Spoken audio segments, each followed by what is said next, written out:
Hello everyone. I hope you all are hale and hearty. Welcome to the new session of another chapter for the class 3.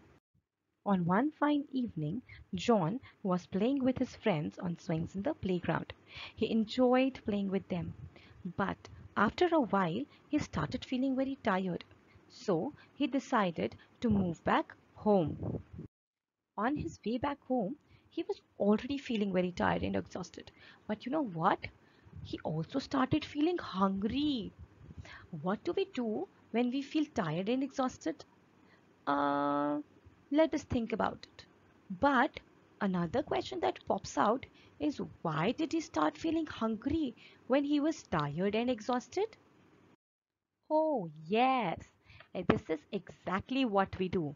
We eat food. We eat food when we feel very tired and exhausted. But why? That is the second question that arises. This is because when we are very much tired, all our energy has been drained out of our body. And food is one thing that provides us the energy back to do all the things that we are supposed to carry out. Let's begin today's session with a small activity of cooking without fire. We will be making black gram salad. Take some boiled black gram, chopped cucumber and tomatoes and onions, some salt, roasted cumin seeds, black pepper and some chaat masala. Do not forget to add a half sliced lemon. To this bowl of boiled black grams, add the chopped tomatoes and onions, chopped cucumbers, pinch of chaat masala, some cumin seeds, pinch of salt and black pepper. Mix all of it, and in the end do not forget to add some of the lemon juice. And here you go, your healthy salad of black grams is ready to eat. Have fun. Now let's learn about the chapter food with the help of a story. One day, Zoe decided to help her mother to cook food in the kitchen. Looking at the curiosity of Zoe, her mother asked her, "Do you know what is food?" So Zoe answered that food is whatever we eat, like pasta, macaroni, burger, chapati, pulses, vegetables. Her mother smiled and said, "Yes, you're right. Come, let me tell you more about what is food." So Zoe's mother told her that food is one of the basic necessities of life. We cannot live without food as it provides us energy to do all the works. Food keeps us healthy and disease free. It gives us all the nutrients required for the better growth and development of our body. Zoe was amazed to hear what her mother had told her about food. But she was hungry as well and tempted by the fragrance of the food that they were cooking. She said, "Oh, mommy, you make such delicious food. Where does this food come from?" To this, Zoe's mother told Zoe that the food can be categorized on the following two bases. One, it is about eating habits. The food can be classified on the basis of the eating habits of an individual. And secondly, it can also be categorized on the basis of its source, that is, from where it is obtained. To classify food on the basis of an individual's eating habits, we can have two different types of people. There are the people who eat only plant and the plant products. Such people are known as the vegetarians. On the other hand, the people who eat flesh of other animals or are dependent on animal meat and eggs are known as non-vegetarians. Zoe's mother added that the second way on the basis of which we can categorize food is sources of food. Right. Based on the source from where the food is obtained, we can have food from plants and food from animals. The foods that we obtain from plants are the plant products, and the food that we obtain from animals are basically the animal products. So these are the two sources from which we can obtain food. With each information, the curiosity amongst Zoe increased. She asked her mother, "From plants and animals? How do we obtain food from plants and animals, mommy?" Her mother replied, "Come, let's learn about them." Let us start with knowing about the foods obtained from plants.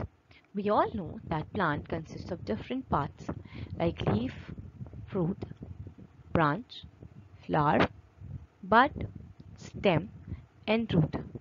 Of different plants, the different parts are eaten. Like the roots of carrot, radish are eaten as a vegetable. We eat the leaves of spinach, cabbage, mint, coriander. The stems like potato are also eaten as vegetable. Well, do you know that fruits contain not just the nutrients but also the seeds? In many fruits like apple, watermelon, peach, they contain seed which is further germinated in order to produce a new plant. So let us learn more about the different parts of the plant that are eaten as vegetables or fruits or just as it is raw. So the seeds that we get from the fruits are further germinated to produce another plant, right? But do you know what? There are various seeds as well that are eaten by us in our day-to-day life. For example, we have flour, pulses, nuts. So we will now further discuss about the different seeds that make up our main food. Many of us like to eat chapatis and bread daily. These are made from the wheat flour. Wheat flour is obtained by grinding the seeds or the grains of wheat. Do you know the chila that your mother makes at home is also made from the seeds of wheat? Yes, suji, dalia and maida are also obtained from the seeds of wheat itself. Many of us also like to eat rice and maize grains, which are obtained from the seeds of their respective plants. These are sometimes ground to make their flour. Dosas and idlis are prepared from the paste of brown rice and dal. We eat cereals like wheat, rice, and corn because they give us lots of energy to do work. Do you remember dal that your mother serves you in lunch and dinner? Yes, we all eat dal. They are the pulses. These are made up of seeds of a particular plant. So the next seed that we are discussing here are pulses.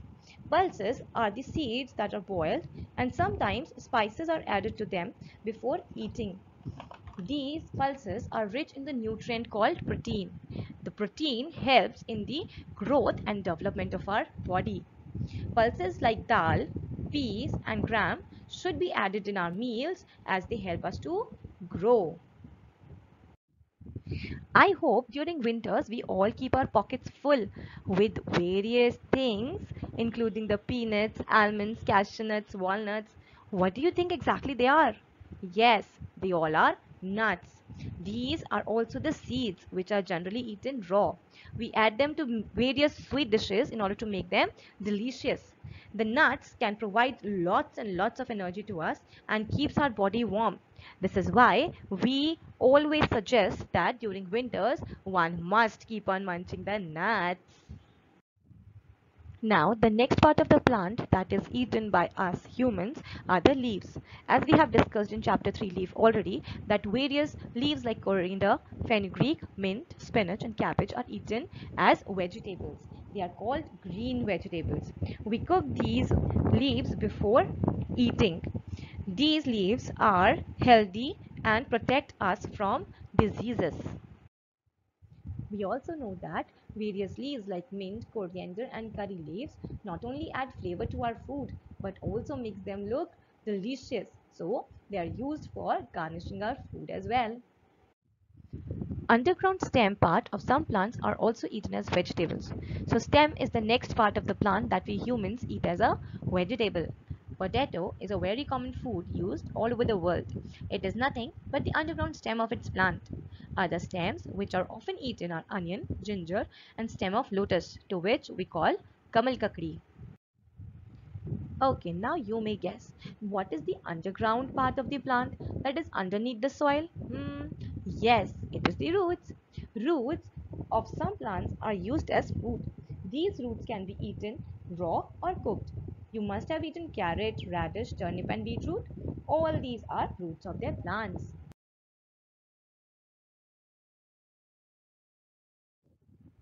Oh, what is that yummy juicy part of the plant that we eat? A mango of a mango tree, peach of a peach tree. We also have grapes. I think, how do you think about tomato? What? Tomato is a vegetable? No, no, no, no, no. You are wrong here. Brinjal, ladyfinger, and tomatoes, which we often take as vegetables, are actually not a vegetable. They are the fruits. Yes, the fruits of various plants are also eaten by we humans. Some fruits are cooked and eaten as vegetables. Fruits keep us fit and healthy. They have various nutrients, vitamins, and minerals which protect us from various diseases. We all like to eat fruits. They are the sweet and juicy. Generally, they are eaten as raw.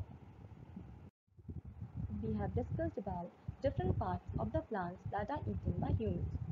But plants cannot always fulfill the needs of all the people in the world.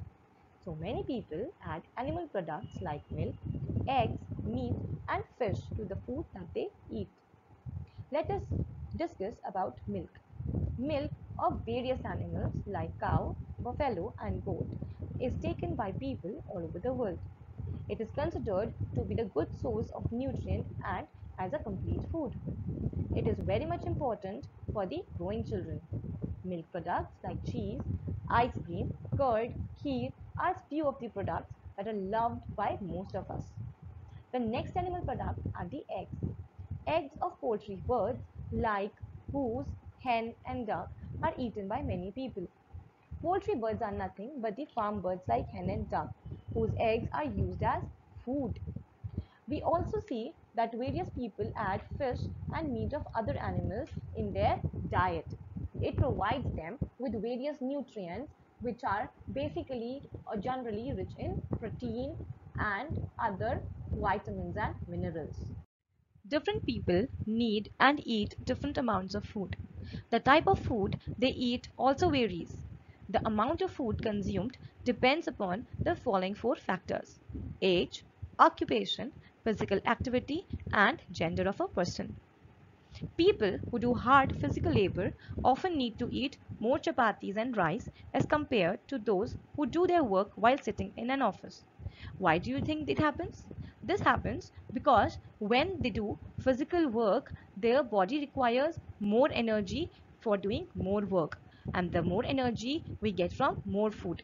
Now, the chapatis and the rice are the source of lots and lots of energy. Therefore, the people who do physical labor require more of them, while the person who is doing work while sitting in an office is not doing any physical work and therefore does not require as much of energy as required by the person who is doing a physical labor. Now, let us discuss about the relationship between food and age. It has been observed that the food needs differ for different age groups. Starting from birth till about 4 months of age, small babies take milk only. Milk is able to fulfill their body needs. But as the child is nearly around 6 months of age, he or she starts making movements in the body. They start moving their legs, their hands, taking turns, which allow the body movements. So each body movement need energy, and the energy is obtained from food. Therefore, he or she is given soft pieces of fruits and semi-solid foods along with the milk. It is observed that growing children and young persons need to eat proper amount of a balanced diet. Now, what do you mean by the term balanced diet? Balanced. Balanced means in the proper amount, in a right manner, in right proportions. So, a diet that contains all the nutrients in proper amount is known as a balanced diet. So, the growing children and the young people need to take all the nutrients, all the food items that require or they contain all the different nutrients in the proper amount. So, their diet can include rice, vegetable, chapati, dal, dosa, idli, utpam, sambar, fruits, nuts, milk, and all the milk products. In order to cater their needs, the child in the growing age and persons need to take their proper diet. We should also drink proper amount of water along with a proper good diet. It is often observed that old age people also take very less amount of food. Why does this happen? It happens because they do not have much work to do. As such, their body requires only sufficient amount of food which can be digested easily. Therefore, the old age people prefer easily digestible simple food. Sometimes we eat too much. This is called overeating and can make us fat or obese. A fat person is generally not a very active or a healthy person. So we must always make sure that we take the food in a proper amount.